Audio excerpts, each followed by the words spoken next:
अस्सलाम वालेकुम नाज़रीन, जहांज़ेब अब्बासी एक नए यूट्यूब प्रोग्राम के साथ हाज़िर है। इस वक्त पाकिस्तान की सबसे बड़ी ख़बर पीएम ऑफिस से प्राइम मिनिस्टर शहबाज शरीफ की ऑडियो लीक हुई है, उस मामले पे बात करेंगे। दूसरा मौजू हमारा मुल्क के जो वफाकी वज़ीर बराए ख़ज़ाना हैं मुफ्ता इस्माइल, उनको हटाकर उनकी जगह पे इसहाक डार को ट्राई किया जा रहा है। और तीसरी ख़बर सीनियर सहाफ़ी अयाज़ मीर की बहू के कत्ल के मामले के ऊपर जो नई डेवलपमेंट्स हुई हैं उस पर बात करेंगे। तीनों मौज़ूआत पर बात करेंगे। सबसे पहला मौजू वज़ीर-ए-आज़म ऑफिस से प्राइम मिनिस्टर शहबाज शरीफ की ऑडियो लीक स्कैंडल। इसको स्कैंडल इस वजह से भी कहा जा सकता है कि ये एक मुल्क के प्राइम मिनिस्टर की ऑडियो लीक हुई है, और ये प्राइम मिनिस्टर एक उस मुल्क का है जो एटमी तौर के ऊपर हम ये कह सकते हैं कि एक एटमी पावर रखने वाला एक मुल्क है। और इस तरह के मुल्क के एक प्राइम मिनिस्टर की ऑडियो टेप लीक हो जाना, और वो भी पीएम ऑफिस से, ये कोई मामूली बात नहीं है। और प्राइम मिनिस्टर जो कि मुख्तलिफ़ अहम फ़ैसला साज इदारों में भी शामिल होते हैं, ख़ास तौर के ऊपर वफाकी काबीना में जो अहम फ़ैसले किए जाते हैं उसमें भी प्राइम मिनिस्टर शहबाज शरीफ शरीक होते हैं। वफाकी काबीना में अहम दस्तावेज़ात पेश किए जाते हैं, उसके ऊपर डिबेट्स होती हैं बाकायदा।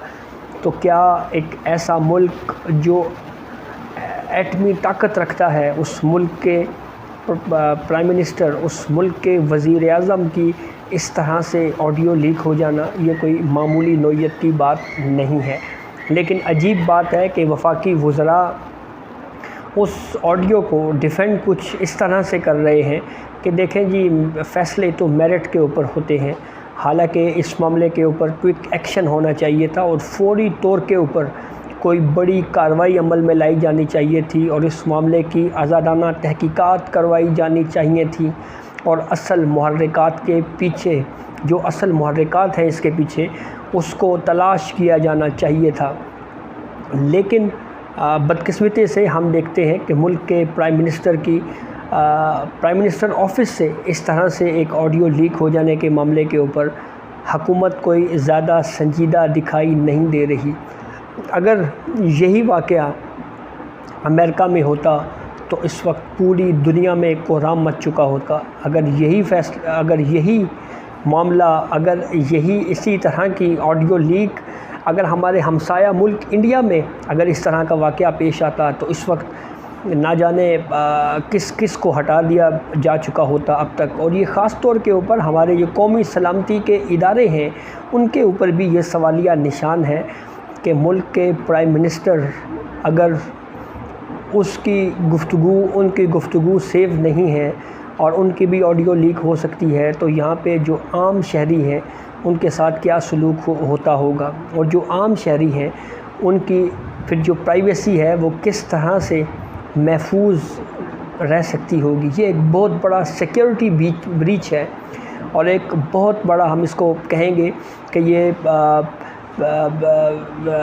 अदम सिक्योरिटी का एक माहौल आया होता है इस ऑडियो टेप के लीक हो जाने से, और ये कोई मामूली मामला नहीं है। अब देखना ये है कि शहबाज शरीफ जो कि मुल्क के प्राइम मिनिस्टर हैं, अगर वो वाक़ईतन ख़ुद को मुल्क का प्राइम मिनिस्टर समझते हैं तो क्या वो पाकिस्तान वापस आने से पहले कोई अहम फ़ैसला करते हैं। इस मामले के ऊपर क्या तहकीकात करवाई जाती हैं, और ख़ास तौर के ऊपर जो हुकूमती एजेंसी है, सरकारी एजेंसी IB, क्या वो और उस समेत जो दीगर कौमी सलामती के इदारे हैं, क्या उनको इस मामले के ऊपर उनसे पूछा जाएगा। ये एक अहम सवाल अपनी जगह के ऊपर मौजूद है, क्योंकि ये कोई एक मामूली नौइयत का वाक़या नहीं है।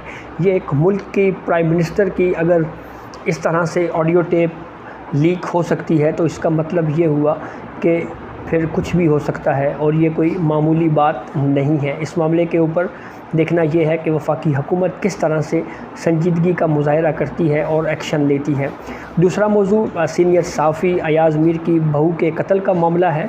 उस मामले के ऊपर आज सीनियर सहाफ़ी अयाज़ अमीर को मकामी अदालत में पेश किया गया। गुज़िश्ता रोज़ उनकी गिरफ़्तारी हुई थी, اور جب ان کو پیش کیا گیا تو انہوں نے کورٹ میں بھی کھڑے ہو کے اس بات کو بالکل کلیریفائی کیا کہ دیکھیں میں نے تو خود اس واقعے کی جیسے ہی مجھے پتہ چلا میں نے پولیس کو انفارم کیا اور باقاعدہ ایڈریس بتایا پولیس کو کہ میری بہو سارہ کا اس طرح سے مرڈر ہو گیا ہے اور یہ لوکیشن ہے، یہ ایڈریس ہے، آپ یہاں پہ فوری طور کے اوپر پہنچیں۔ اور حتیٰ کہ اس معاملے کے اوپر پولیس نے بھی اس انفارمیشن کو کنفرم کیا ہے اور یہ کہا ہے کہ جی ایاز امیر صاحب بالکل درست کہہ رہے ہیں، انہوں نے ہی اس معاملے کی اطلاع دی تھی۔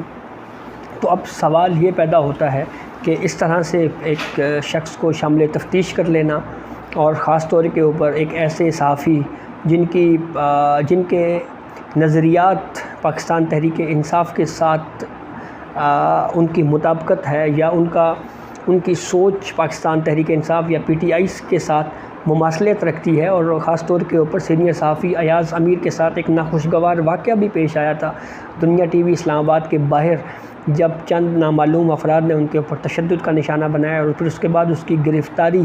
تو اس کے اوپر بھی کچھ سوالات موجود ہیں۔ محض سیاسی اختلافات کی بنیاد کے اوپر کسی کو اس طرح سے قتل کے مقدمات میں پھنسانا بھی کوئی اچھی نظیر نہیں ہے، یہ نہیں ہونا چاہیے۔ بہرحال ایک روزہ جسمانی ریمانڈ پر پولیس کے حوالے کر دیا گیا ہے۔ اس حوالے سے اس کیس کے حوالے سے اگر کوئی لیٹسٹ اور اہم انفارمیشن ہمارے پاس آئے گی تو اس سے ہم آپ کو ضرور شیئر کریں گے۔